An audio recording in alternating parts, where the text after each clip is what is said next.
I, 38 female, have been married to my husband, 40 male, for 12 years. We dated for a couple of years before getting married. We have a daughter, Lily. She's 10 years old now.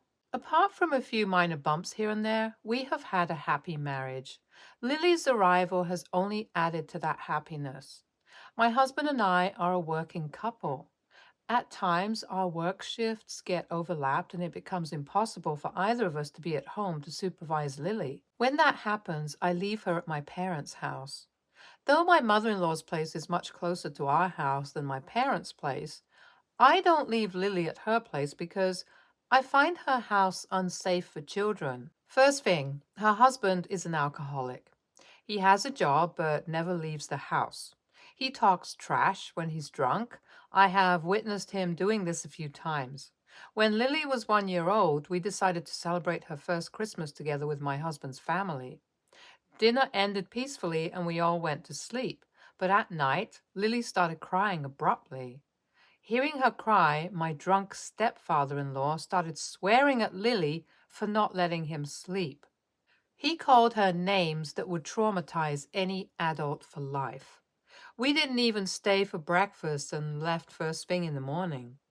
I expected my husband to have a conversation with his stepfather about this incident. We deserved an apology, but he didn't take it seriously. He made it clear that he didn't want to dig into something that had already happened, so I never talked about it anymore. But I decided to never leave Lily alone at my mother-in-law's place. My mother-in-law's brother has a criminal past. He had been physically abusive towards his wife and son and was jailed for domestic violence charges. But my mother-in-law lives in complete denial about what her brother did. So he's welcome at her home any time of the day. Since he's very irregular with his job, he stays at her place and often drinks with her husband. The thought of Lily spending time with a man with such a violent background shoots up my anxiety. That is another reason why I find my mother-in-law's place unsafe for her. I don't have anything against my mother-in-law. She loves Lily to bits and pieces, but the fact that she has almost no boundaries with her abusive brother and drunkard husband irks me. So I generally restrict Lily from going there. My husband was the first one to notice how I was consciously not leaving Lily at his mother's house. He was brought up at this same house, so he didn't see any issues about leaving Lily with her. I told him that it would make me uncomfortable, though he was not convinced. He respected my decision. When my mother-in-law discovered that I was leaving Lily at my parents' place and not at her place, she confronted me. I fumbled with words and she concluded that I was partial towards my parents. I felt bad to see how she might have felt about it, but I couldn't bring myself to say that I did not want to leave Lily with her because of her husband and brother. She brought this up with my husband. She asked him to stand up for himself and take part in the decisions made for Lily. Her comments might have touched his ego because the next day he talked about it. He wanted to leave Lily with his mother. We had already left her at their place a couple of times. She had visited their house multiple times with us. He argued that Lily had an unpleasant experience during these visits. He blamed me for panicking without any reason. He also felt that he was being left out while making decisions about Lily. I felt bad about being a bit undemocratic about deciding what was right for Lily and what was wrong, so I decided to take the risk. On a weekend, when we both were home, we decided to leave Lily at my mother-in-law's place for a night. I was anxious as hell, but decided to go forward with it.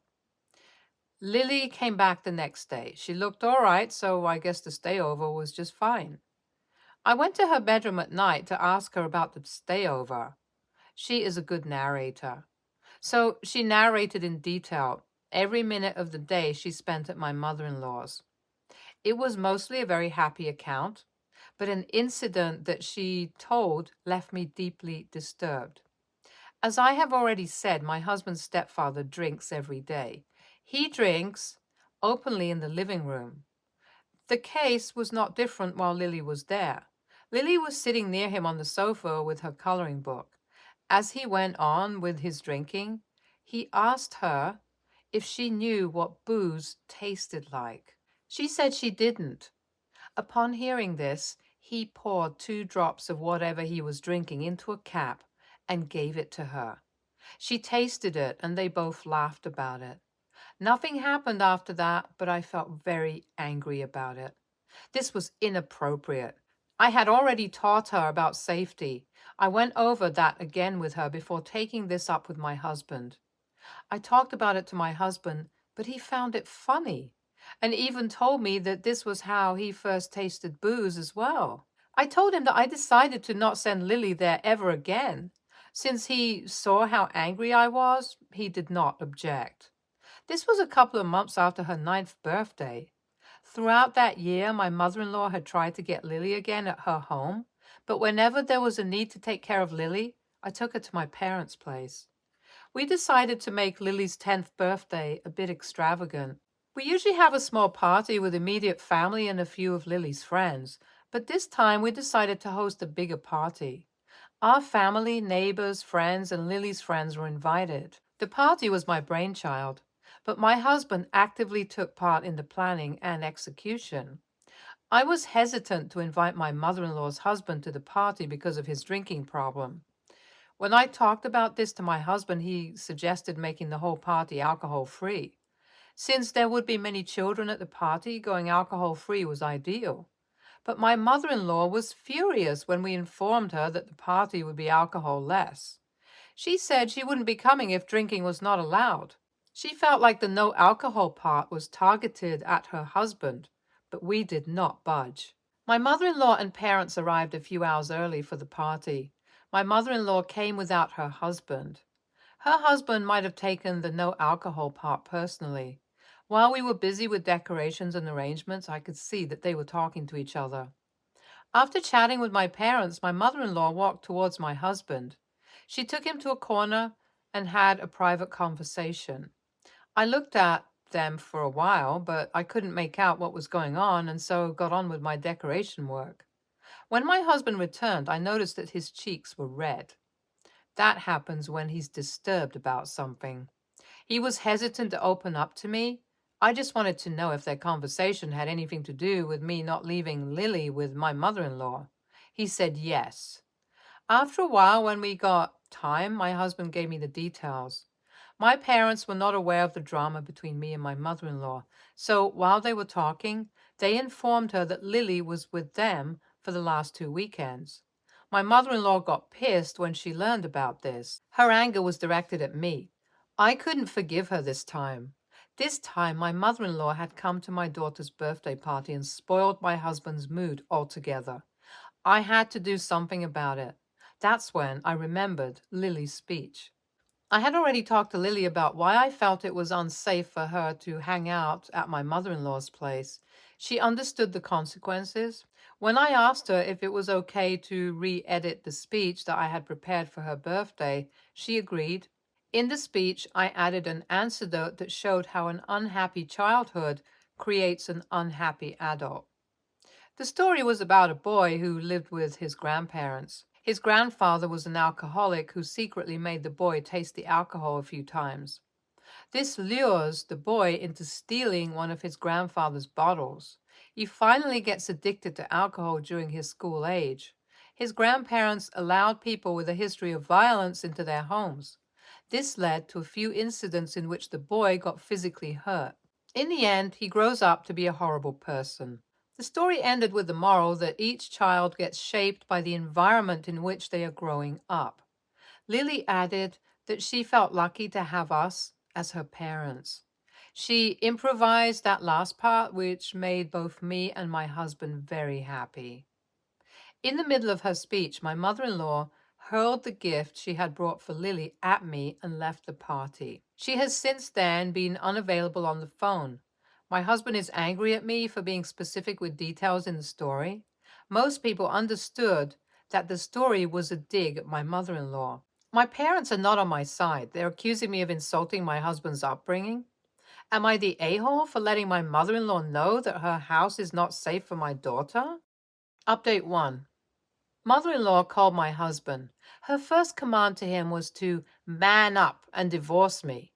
My husband is still angry at me for making a scene. He's not understanding any of my points. He keeps justifying their uncivilized behavior by blaming it on the harsh living conditions that they had to endure during their childhood. That's not my logic as well. I don't want Lily to be uncouth. That's why I'm trying to raise her in a happy and safe environment. I don't think he will understand me. He is not even ready to blame his mother for throwing the gift at me. Update 2. Tonight, my mother in law and her husband came to our house drunk. My husband was yet to reach home from work. She made her husband shout at me from the outside. Lily got very scared. Though they left when I threatened them to call the police, it was very traumatizing. When I told this to my husband, he took it casually. I think if this is the case, I can't continue living with my husband. He doesn't understand the gravity of the situation well. Update 3. I have decided to end the marriage with my husband. He's been siding with his parents even after I explained everything over and over to him. His mother's brother got arrested again by the police for beating up the cashier at a supermarket. To this, his response was, "Uncle Roger has always been like that." He chuckled while saying that. I felt disgusted. That's the last thing I wanted to hear from him. I left with Lily immediately and filed for divorce. NTA, this is utter nonsense. Your husband is insane and he is the real issue. How can he not care at all about his kid's safety? He shouldn't even be allowed visitation with the child. NTA, your child is your responsibility. You will have to protect her for a few more years. From your account, I feel like you're a very responsible and protective mother. Your daughter is very lucky, but your husband sounds like he's still prioritizing his relationship with his mother over his daughter's safety. That's a big red flag. Next story. My father got my mom pregnant in university. She didn't want me and my grandparents did. I grew up with my grandparents raising me. They did their best, but I am definitely a handful, and they had trouble keeping up. I wasn't a bad kid or anything. I just had a lot of energy, and I should have been a grandchild they spoil, not an extra kid. They loved me and they did their best. My father, on the other hand, was kind of a dickhole. He would never spend time with me, and when he graduated and later got married, I wasn't even an afterthought. The cool stuff about my grandparents, though, was all their stuff. My grandfather has a garage full of tools. He does all the repairs on their vehicles and around the house. My grandmother has antique kitchen gadgets that she taught me how to use. It was like growing up in a time machine. My grandfather helped me build my first desktop. He can do anything with his hands. He also taught me how to take care of his old car. He and my grandmother have regular cars, but he also has an old muscle car. It would not be out of place in the Fast and Furious movies. I'm getting married this summer, and my grandparents decided to give me the old car. He always said he was going to gift it to my father, but I guess he changed his mind. I asked my grandfather what I could do with the car. He said it was 100% mine. I could do whatever I wanted. Talked to my fiance. He said that it was a beautiful collector's item, but not really something we could afford to keep. We decided we're going to have our wedding pictures taken with the car, and then we're going to sell it. We have talked to places that sell these cars, and we will get enough for a good down payment on a house. My father found out that I got the cat, and he is mad. He says it was supposed to go to him, and he was going to keep it to give his son. I said that if he got it appraised, I would give him the right to buy it. He got it appraised. He could afford it, but not easily. He says I'm being a bitch and holding his past behavior against him. No shit, Sherlock. He abandoned me and now wants me to play nice? My fiance says we should find a compromise because my father wants to keep the car in the family. I'm going to be honest. I don't want my father or my half-brother to get this car. I would rather sell it to a stranger. My grandparents love the idea of wedding pictures with the car and then knowing that they helped us buy a house. My grandfather said it was fate that he kept the car and never let my father drive it. I have driven it. It scares me. I like my Nissan Leaf. I do feel a bit like a jerk for keeping my father from getting the car. AITA? This was the easiest judgment of my life. NTA 100 times. Your sperm donor of a father has no say in what your grandfather does with the car. He gave it to you and explicitly said to do what you want with it. Not only that, but he supports your decision. I'm not even going to waste my time outlining all the ways your father is an a-hole, but I think you've made that abundantly clear. Don't worry about what he thinks. Congratulations on your upcoming wedding. NTA, your dad can pay market value for the car. From the sounds of it, you harbor a lot of resentment towards him. I do not blame you. He comes across as a petulant child. I love that you got to drive it and he never did. It is a petty victory, but my kind of petty. Congratulations on your upcoming wedding. Is there such a thing as a car tax? I would love to know what kind of car it is. NTA, it's not past behavior if it's still the same behavior and your grandparents made this decision. Many blessings on your new journey. Next story. I, 32, female, am 16 weeks pregnant with my first child. My husband, Howie, 36, male, and I are very excited for this child, especially after having an early miscarriage back in September. One of my biggest fears is weight gain. I'm already not small, but not huge either. I'm smaller than the average sized American woman, but could lose about 10 to 20 pounds to give you an idea. I was already concerned about my weight before I got pregnant, so now the idea of losing my pregnancy weight on top of whatever I gain now is stressful. Howie wants to lose weight too. We decided to pick an outfit we'd like to try to fit in again after the baby arrives to meet our weight goal. Howie chose the outfit from the day we met, and I chose my wedding dress from our April 2022 wedding. My friend, May, 34, female, is getting married to her fiance, Joe, 37, male, in September of this year. I've gone with her dress shopping a couple of times, but she hasn't been able to find one that she likes. I discovered over the weekend that the dress she actually wanted was mine, and she was looking for one similar but couldn't find it. May then asked me if she could borrow mine. I said, don't want my dress altered for any reason because it's mine. And I made a lot of customizations to it. It truly is my dress and no one has one like it. But May told me she's in a bind because there's not much time to order a dress and have it altered in time for her wedding. I felt bad but told her no. I don't want anyone wearing it, period. May kept pressing about it, and I also told her it wasn't just because it's mine, but because of the weight loss idea my husband and I had. May is 2 wedding dress sizes larger than me. I also have an hourglass figure where May is more shaped like an apple. No insults, but it's just how she looks. Plus, my dress still fits me. I'm just anticipating it won't after giving birth, and I want to make that weight loss outfit. If I let her borrow it, it would have to be altered so much that it wouldn't be mine anymore. May told me I had an entire wardrobe to choose from and no one fits their dress after a few years anyway. She also said that baby weight usually doesn't go away. She has 2 kids, and that I should be thinking about her wedding. I still said no, but a few minutes ago I got a text from Howie asking me if I agreed to give her my dress. I said no, and Howie sent me a screenshot from Joe saying Howie can bring my dress over when he gets off work and thanked me for being so generous. So it sounds to me like May told Joe I agreed when I didn't. Now Joe is angry because he thinks I changed my mind. Howie told him I never agreed. Now May is texting me asking why I'm so attached to a dress and saying I'm not being a good friend because I'm more interested in a material item than her happiness. But I feel like this is self-explanatory. It's my dress. The end. Am I insane? NTA, doesn't matter if she had the exact same body as you did. It was yours and you don't have to give it to her. She just wants to save money and is trying to guilt you into giving her your dress so she doesn't have to pay for one.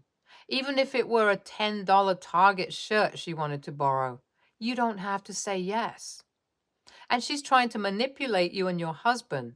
She is not a good friend. But don't get hung up on fitting it again.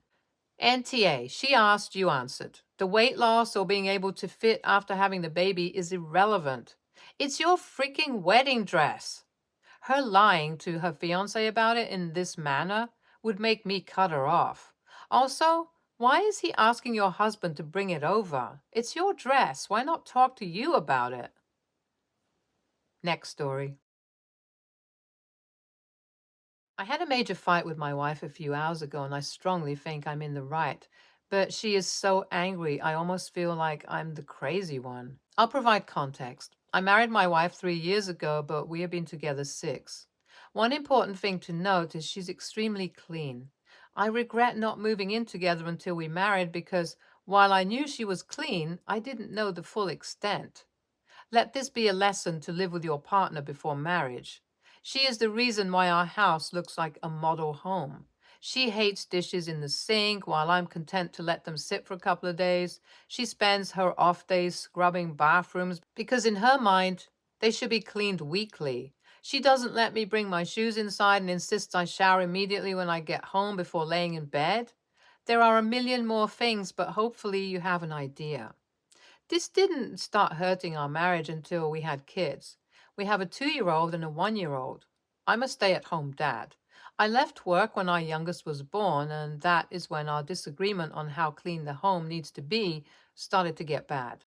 She expects me to do most of the chores now when it used to be primarily her, and I wouldn't mind if they were reasonable. She wants the children to have a bath every day, and I think every 1 to 3 days is fine.